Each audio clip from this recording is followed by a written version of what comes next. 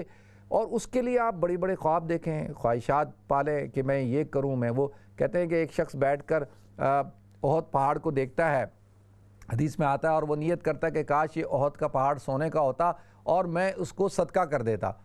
تو لہذا اس کو اس نیت پر ثواب مل گیا. ہاں یہ ضرور آپ ارادے کریں، نیتیں کریں، خواہشات رکھیں، یہ بہت اچھی چیز ہے. لیکن یہ کہ ہر وقت جو ہے صرف دنیا کی ارد گرد ہی ہماری زندگی کا محور ہو، یہ بہت خطرناک بات ہے. تو اللہ تعالیٰ جی مجھے بھی توفیق دے، آپ کو بھی توفیق دے. آنے والا سال اس کی پلاننگ کریں، اور پلاننگ کیا کریں کہ اللہ تو ہم سے کام لے لے، یا اللہ تو مجھ سے خدمت لے لے، یا اللہ تو میری زندگی کو با مقصد بنا دے. یہ جو زندگی ہے نا، اس کو ضائع نہیں کرنا. ناظرین میں آخری بات عرض کر رہا ہوں، آپ کی کال لوں گا، کہ ہم لوگ یہ بہت قیمتی چیزیں ہیں، انسان بہت قیمتی ہے. یہ ہم کوئی گاربیج کچرا نہیں ہے، ہم کوئی عام لوگ نہیں ہیں کہ جو شراب پی کے اور نشے کے میں دھت ہو کے سڑکوں پہ پڑے ہوئے ہوں، اور پارکوں میں اور ریسٹورانوں میں اور جو ہے ساحل سمندروں پہ ننگے لیٹے ہوئے ہوں، اور جو ہے وہ زنا کر رہے ہوں، اور ہمیں ہوش ہی نہ ہو. ہم اللہ نے ہمیں بڑا اعلیٰ مقام دیا ہے، اللہ نے ہمیں عزت دی ہے، ہمیں اسلام دیا ہے، ایمان دیا ہے، اور ہم بڑے قیمتی ہیں. اللہ تعالیٰ ہمیں توفیق عطا فرمائے. اگلا آنے والے سال جو ہے اس کے اندر آپ حضرات ارادے کریں کہ انشاءاللہ ہم اپنی زندگی کے رخ کو بدلیں گے، ہم اپنی زندگی کو جو ہے اس کی ترتیب کو بدلیں گے. دیکھیں میں کبھی سوچتا ہوں کہ دنیا کے اندر بڑے بڑے حکمران تھے، اور انہوں نے بڑی بڑی جائیدادیں بنائی، لنڈن میں بنائی، ادھر بنائی، ادھر بنائی، بڑے بڑے محلات بنائے، پیلیسز بنائے، لیکن رہنا تو ایک گھر میں ہے نا، اور اس گھر کے اندر بھی صرف سونا تو ایک بستر پہ ہی ہے نا. تو پھر یہ اتنے بڑی اور پھر ناجائز طریقے سے لاکھوں کروڑوں انسانوں کو محروم کر کے، اور ان کی خون کے اوپر اور ان کی خواہشات کے اوپر ان کی جو آرزویں ہیں جو جائز تھیں، جو آپ کو اللہ نے حاکم بنایا تھا، تو آپ نے ان سب چیزوں کو پورا کرنا تھا. حضرت عمر رضی اللہ تعالیٰ عنہ کیا کہا کرتے تھے کہ آپ رات کو بے چین ہو کر اٹھ جاتے تھے، آپ کو نیند نہیں آتی تھی. پوچھا جاتا کیوں؟ کہتے ہیں کہ مجھے اس بات کی فکر ہے کہ کہیں دجلہ کے کنارے کہیں اگر ایک کتا بھی مر گیا تو عمر سے کل قیامت کے دن پوچھا جائے گا کہ یہ کتا کیوں مرا تھا. اب آپ اندازہ کریں یار، روزانہ ہزاروں لوگ مر رہے ہیں، غربت سے خودکشیاں کر رہے ہیں، فاقوں سے مر رہے ہیں، بیماریوں سے مر رہے ہیں، رہنے کو مکان نہیں، پہننے کو کپڑے نہیں، اور جو ہے کھانے کو روٹی نہیں، بچے اسکول نہیں جا سکتے، علاج نہیں کرا سکتے، اور روزانہ آئے دن ہم دیکھ رہے ہیں. لیکن ہمارے جو حکمران ہیں یا ہم لوگ ہیں، ہماری خواہشات ہی ختم نہیں ہو رہی، ہماری اپنی حوثی ختم نہیں ہو رہی، ہمارا اپنا پیٹ ہی نہیں بھر رہا. اللہ تعالیٰ ہم سب کو توفیق عطا فرمائے. اور یہ جو سال گزرا ہے، اللہ تعالیٰ اس کے اندر جو اگر ہم سے خطائیں ہوں گی تو اللہ تعالیٰ معاف فرمائے، اور اگلا سال ہمارے لیے بہتری کا سبب ہو، اور اللہ تعالیٰ اس کو پورے عالم اسلام کے لیے جو ہے خیر کا بنائے. تو یہ جو دعا ہے یہ ضرور کریں. اللہم احل علینا بالامن والایمان والسلامت مع الاسلام حلال رشد و خیر ربی و ربک اللہ. اور یا اللہ تو اس کو سلامتی والا، اسلام والا بنا، عافیت والا بنا، ایمان والا بنا، خوشحالی والا بنا، اور مسلمانوں کے لیے اور پوری دنیا کے لیے، پورے عالم اسلام کے لیے خیر والا بنا. تو دیکھتے ہیں ہمارے ساتھ کالر کون ہے. السلام علیکم. السلام علیکم. السلام علیکم. السلام علیکم. وعلیکم السلام بھائی جان، میں نے آپ سے جو آپ نے بتایا تھا مومنین کی. وعلیکم السلام. ٹی وی کی آواز بند کریں نا. بس تھوڑا کیا. جی اب آپ بات کریں، آپ کی آواز آ رہی ہے. جی فرمائیں. وعلیکم السلام. جو آپ نے مومنین کی آیت بتائی تھی کل، وہ بتا سکتے ہیں کہ کس لفظ سے شروع ہوتی ہے اور کہاں سے ختم ہوتی ہے مومنین؟ اور پہلا کلمہ بتایا تھا. چلیں ٹھیک ہے، میں بتاتا ہوں. ٹھیک ہے، بہت شکریہ آپ کی کال کرنے کا، جزاکم اللہ. نیکسٹ کال لیتے ہیں. السلام علیکم. وعلیکم السلام. میں نے پتہ کرنا تھا کہ کٹے کی قربانی لگ جاتی ہے؟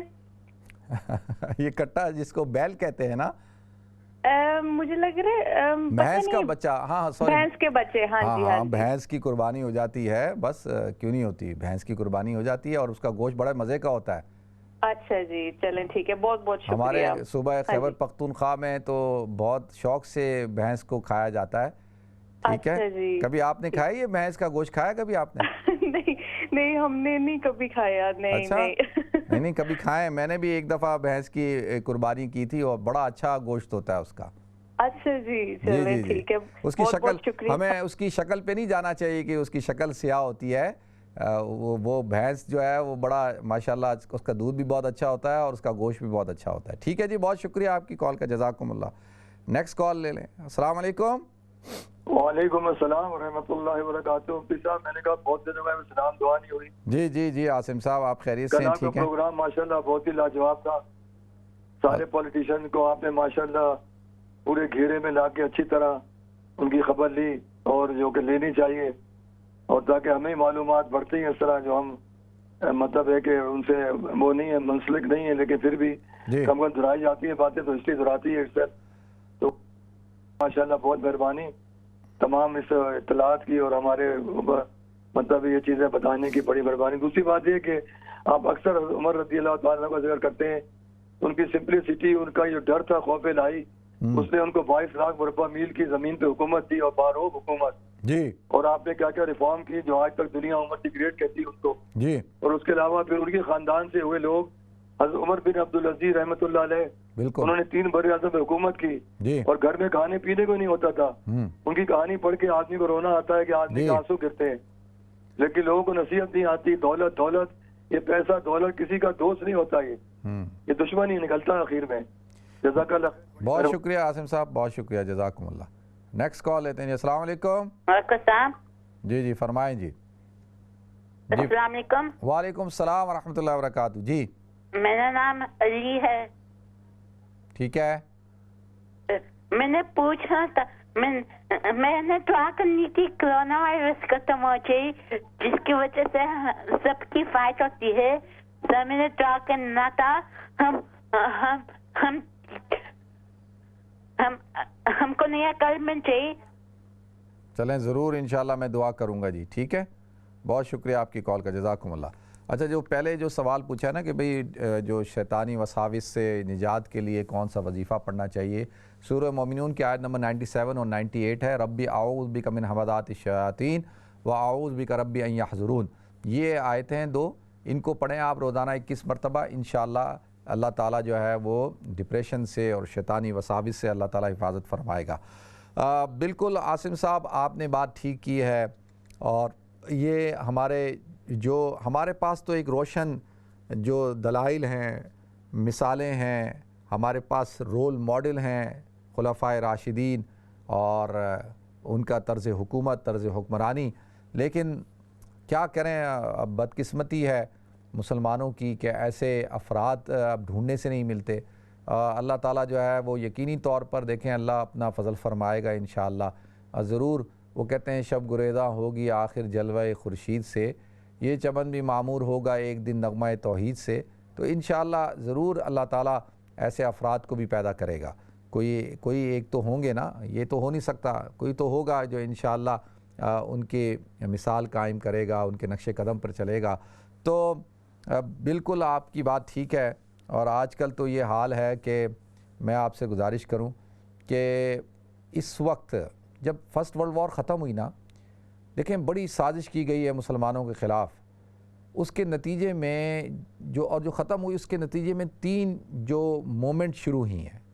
سب سے پہلے مسلمانوں کے اندر آپ دیکھیں کہ جو نیشنلزم کی تحریکیں شروع ہوئیں, عرب نیشنلزم, یہ جو مسلمانوں کو نقصان پہنچایا, عرب نیشنلزم, ترک نیشنلزم, یہ جو ترک تھا یہ بھی ایک اس کی بھی ایک نیشنلزم کی تحریک شروع ہوئی. وہ جو اتا ترک جو تھا وہ اسی تحریک کو تو لے کے آگے چلا, اور شریف حسین جو تھا وہ عرب نیشنلزم کی تحریک لے کے چلا, اور پھر اسی طریقے سے جو ہے وہ اور اگر آپ دیکھیں کہ ایران جو پرشین ایرانی نیشنلزم, یعنی اب اس نے مسلمانوں کو جو نقصان پہنچایا ہے نا, یہ 3 جو نیشنلسٹ مومنٹ ہیں, اور چوتھی تو وہ جو زائنسٹ ہے وہ بھی فرسٹ ورلڈ وار کے نتیجے میں ہی ایک تحریک شروع ہوئی تھی نا, زائنزم. تو میں ابھی وہ پوری ہسٹری, کبھی میرا دل چاہتا ہے ناظرین پتہ نہیں یہ موضوع تھوڑا سا ایسا ہے، تھوڑا سخت ہے، شاید آپ لوگ اس کو انجوائے نہ کریں اور آپ حضرات کہیں کہ یار یہ کون سا موضوع لے کے بیٹھ گیا ہے، اور آپ حضرات شاید آپ کو سمجھ بھی نہ آئے، لیکن میرا دل چاہتا ہے کبھی میں آپ حضرات کو بتاؤں کہ مسلمانوں کے ساتھ کیا ہوا ہے، اور اس میں قصور غیروں کا نہیں ہے، یہ بات آپ ذہن میں بٹھائیں غیروں کا قصور نہیں ہے، قصور جو ہے ہمارے اپنوں کا ہے۔ اس گھر کو آگ لگ گئی گھر کے چراغ سے، تو یہ جو تباہی پھیلی ہے نا، یہ اس میں غیروں کا، دیکھیں دشمن تو دشمن ہے، اس نے تو آپ کو نقصان پہنچانا ہی پہنچانا ہے نا۔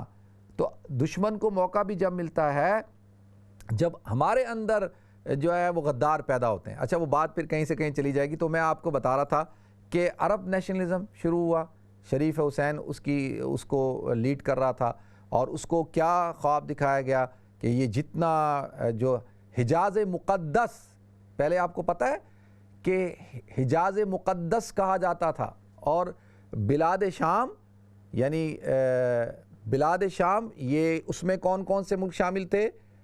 یہ جو موجودہ سیریا، اور اسی طرح سے لبنان، یہ جو بیروت لبنان، پھر اس کے بعد جو ہے وہ یہ عراق کا کچھ حصہ، اور پورا فلسطین، یہ جو ہے بلاد شام کہلایا جاتا تھا۔ جارڈن، پورا جارڈن، اور یہ کیا ہے؟ بلاد شام۔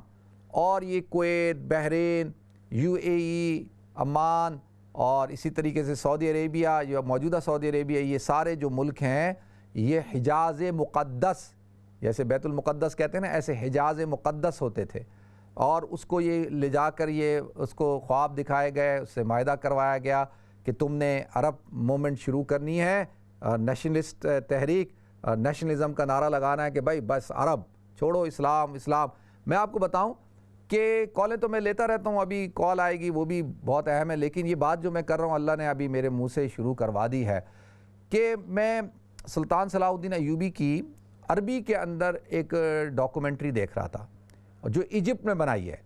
اچھا اس کے اندر ایک عجیب بات دکھائی جا رہی ہے جو عربی زبان کے اندر ہے، کہ وہ اس کی فوج میں کرسچن جو ہے، عیسائی جو ہے لڑ رہے ہیں، تو وہ ایک شہزادی ہوتی ہے، کرسچن شہزادی، وہ پکڑی جاتی ہے، اور جب وہ پکڑی جاتی ہے تو ایک مسلمانوں کی فوج میں سے ایک شخص جو ہے اس کو چھوڑتا ہے، تو وہ بڑی حیران ہوتی ہے کہ مجھے کیوں چھوڑا ہے؟ وہ کہتا ہے کہ میں بھی تمہارا ہم مذہب ہوں۔ تو پھر بعد میں جب اس سے ملاقات ہوتی ہے تو وہ کہتا ہے بھائی مجھے تم سے شادی کرنی ہے، تو وہ کہتی ہے کہ نہیں تم تو صلاح الدین ایوبی کی فوج میں ہو، اور تم عجیب آدمی ہو، تم جو ہے وہ عیسائیوں کے خلاف لڑتے ہو۔ تو وہ کہنے لگا نہیں، میں اس وقت عیسائی نہیں ہوں، میں اس وقت جو ہے وہ کیا ہوں؟ عرب ہوں، یعنی میں عربوں کے ساتھ ہوں۔ اب آپ دیکھیں کس طریقے سے ایک لوگوں کی ذہن سازی کی جا رہی ہے۔ تو اب اس کو لیڈ کیا شریف حسین نے، اور یہ سارے آپ کو جو چھوٹی جی یہ ریاستیں آپ کو جو نظر آ رہی ہیں نا، یہ ساری بنا دی گئیں۔ اب بلاد شام ختم، اور اب صرف سیریا ایک ملک ہے، جارڈن، لبنان ہے، پھر فلسطین ہے، پھر جو ہے وہ عمان ہے، یہ سارے۔ تو لہذا ناظرین یہ، اور اس کے عوض میں یہ ایک وہ ہوئی، اور پھر ترک نیشنلسٹ تحریک شروع ہوئی۔ اس کے نتیجے میں آپ دیکھیں کہ جو 300 سال سے، یعنی طاقتور حکومت تھی، اور ترکوں کو جب زوال آتے آتے جو ہے وہ 500 سال لگے ہیں ناظرین، اور وہ کیسے ختم ہو گئی، اور وہ کیا اس کے پیچھے وہ ترک نیشنلسٹ تحریک، اور پھر جو ہے وہ زائنسٹ تحریک کے نتیجے میں آپ دیکھیں کہ پھر کیا نتیجہ نکلا۔ تو عرض یہ کرنی ہے کہ مسلمانوں کو اب سوچنا ہوگا، اپنے دوبارہ سے بیٹھنا ہوگا ہمارے بڑوں کو کہ بھئی کس طریقے سے ہماری بقا ہو سکتی ہے۔ آج تو ہر ملک کے اپنے مفادات ہیں، کوئی امہ کا تصور نہیں ہے، کوئی اسلام بیچ میں کہیں نہیں ہے، ہر ملک کے اپنے مفادات ہیں، اور وہ معاشی مفادات ہیں، بس سب کے معاشی مفادات ہیں، اور ان سب کو چاہیے کہ بھئی ان کا اقتدار طویل ہو جائے، ان کے خاندانوں کی حکومت قائم رہے، بس اس سے زیادہ امہ کا کوئی تصور نہیں ہے۔ اللہ تعالیٰ ہدایت عطا فرمائے۔ دوسرا کال ہے تو کال لے لیں، ورنہ دعا بھی کرنی ہے۔ 2 کالیں لیتے ہیں پھر دعا کرتے ہیں۔ السلام علیکم۔ السلام علیکم۔ السلام علیکم۔ وعلیکم السلام ورحمۃ اللہ وبرکاتہ۔ جی 2 بات پوچھنی تھی میں نے، جی لیکن میں آپ کا نام نہیں بتاؤں گا آن ایئر کی وجہ سے۔ تو سوال تو میرا یہ ہے کہ ایک میرا بہت قریبی رشتہ دار ہے جس کے بیٹی نے اپنی جینس چینج کرا لی، اور مجھے یہ نہیں سمجھ آ رہی کہ میں ان سے طلاقات رکھوں یا نہیں. میں نے اپنی لوکل مسجد سے بھی پوچھا تھا تو امام صاحب نے کہا تھا کہ سلام دعا رکھیں. چلیں ٹھیک ہے، میں بتاتا ہوں جی. ٹھیک ہے، بہت شکریہ. نیکسٹ کال لیتے ہیں. السلام علیکم. السلام علیکم. وعلیکم السلام ورحمۃ اللہ وبرکاتہ. جی آپ کیسے ہیں؟ الحمدللہ میں ٹھیک ہوں، آپ خیریت سے ہیں؟ میں ٹھیک نے ہے. آپ کے جشن شادی کا بھی پروگرام آپ نے بڑا اچھا دیا، تہہ دل سے شکریہ. جی جی. اور آج کا بھی تاریخی پروگرام ہے، بہت کام کی باتیں میں سن رہی ہوں. آپ تو ایک تاریخ کا مطلب بہت آپ کے پاس خزانہ ہے، تو ہم سنتے بھی. اللہ آپ کو اجر عظیم دے. آمین. تو میرا ایک چھوٹا سا سوال ہے شہادت کا ہی ہے کہ جیسے کوئی یہ جو پیغمبروں کی نبیوں کی شہادتیں ہوئی ہیں ان کا تو ہم نہیں موازنہ کر سکتے عام بندوں کے ساتھ. اگر وہ اس طرح کو ہو جاتا ہے جیسے کوئی پاکستان ہو یا کسی ملک میں بھی کوئی کسی کو بائی ایکسیڈنٹ قتل کر دے تو اس کا شہادت کا مرتبہ کیا؟ چلیں ٹھیک ہے جی، بہت شکریہ. اصل میں ٹائم کم ہے تو انشاءاللہ پھر تفصیل سے شہادت کے اوپر بھی گفتگو ہوگی. دیکھیں شہادت حقیقی تو وہی ہے جو اللہ کی دین کی سربلندی کے لیے جان کی قربانی دی جائے. سب سے بڑی شہادت وہ ہے، اس کو شہادت حقیقی کہتے ہیں. یہ شہادت حکمی یا شہادت عرفی یہ ہے کہ ایک انسان مظلوماً اس کو قتل کیا جائے، اس کو مارا جائے، تو لہذا وہ بھی شہادت ہے، لیکن وہ شہادت حکمی ہوتی ہے. یعنی دنیاوی احکامات اس پر شہید کے نہیں لاگو ہوتے، یعنی اس کو غسل بھی دیا جاتا ہے، اس کو کفن بھی دیا جاتا ہے، اس کا جنازہ بھی پڑھا جاتا ہے، اور لیکن اخروی طور پہ اللہ تعالیٰ اس کو شہادت کا درجہ دیتے ہیں. اب دیکھیں منازل ہیں، درجات ہیں، اس درجے کے مطابق اس کو آخرت میں بھی اجر ملے گا. دوسرا جو ہے وہ جینڈر چینج کر لینا. اچھا دیکھیں اگر ایک شخص ہے، آج کل تو ماشاءاللہ میڈیکل سائنس نے بڑی ترقی کر لی، ایک شخص ہے وہ پیدا ہوتا ہے اور نہ وہ مرد ہے نہ عورت ہے. ایک تو وہ شخص ہوتا ہے کہ جس کو عربی میں خنثی مشکل کہتے ہیں کہ وہ اس کی کسی ایک طرف بھی رجحان نہیں ہے. اچھا اب اس کے لیے کیا حکم ہے؟ اس کے لیے یہ حکم ہے کہ وہ جس طرف اس کا غالب جو اس کی باڈی کی جو ساخت ہوگی، جو حیت ہوگی، وہ جس طرف جائے گی اس کو وہی طرز زندگی اختیار کرنی ہے. مثال کے طور پہ اگر اس کے سر کے بال بڑے ہو رہے ہیں، چہرے پہ بال نہیں آ رہے، جسم پہ بال نہیں آ رہے، اور اس کی جسم کی اٹھان اور اس کا جو جسم کا جو حیت ہے، ساخت ہے، وہ لڑکیوں والی ہے تو اس کو لڑکیوں والی زندگی گزارنی ہے، شادی نہیں کرے گا وہ. اور اگر لڑکوں والی ہے تو اس کو لڑکوں والی گزارنی ہے. ٹھیک ہے.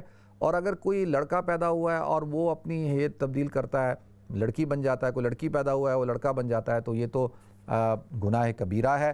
اور لیکن تعلقات منقطع نہیں کرنے چاہیے، تعلقات رکھنے چاہیے تاکہ اصلاح کا دروازہ رہے. ناظرین پروگرام بالکل اپنے اختتام کو پہنچ چکا. آپ حضرات سے میں خصوصی گزارش کر رہا ہوں، آج سے پہلے لوگوں کے لیے دعا کرواتا تھا میں، لوگ مجھے کہتے تھے کہ جی دعا کریں. میرے بڑے بھائی صاحب بہت سخت بیمار ہیں، ان کا ٹریٹمنٹ شروع ہو چکا ہے. آپ حضرات سے میری گزارش ہے کہ ان کے لیے دعا کریں کہ اللہ تعالیٰ ان کو صحت کاملہ دائمہ عاجلہ مستمرہ عطا فرمائے، اور ہمارے دوست احباب جو بیمار ہیں اللہ سب کو صحت دے، اور جو انتقال کر چکے اللہ تعالیٰ ان کی مغفرت فرمائے، اور اللہ تعالیٰ آنے والا سال مسلمانوں کے لیے بہتر ہو، خیر والا ہو، عافیت والا ہو. اور اس سال کے اندر جو ہم سے خطائیں ہو گئیں، غلطیاں ہو گئیں، اللہ تعالیٰ ان کو معاف فرمائے، اور ہمارے جتنے دوست احباب اس سال میں انتقال کر گئے اللہ ان سب کی مغفرت فرمائے، اور اللہ تعالیٰ آپ کو ڈھیروں خوشیاں عطا فرمائے، اپنی برکتیں عطا فرمائے. تو انشاءاللہ آپ حضرات کو میری طرف سے اسلامی نئے سال کی مبارکباد ہو، اور انشاءاللہ نیکسٹ ویک آپ سے ملاقات ہوگی. السلام علیکم ورحمۃ اللہ وبرکاتہ.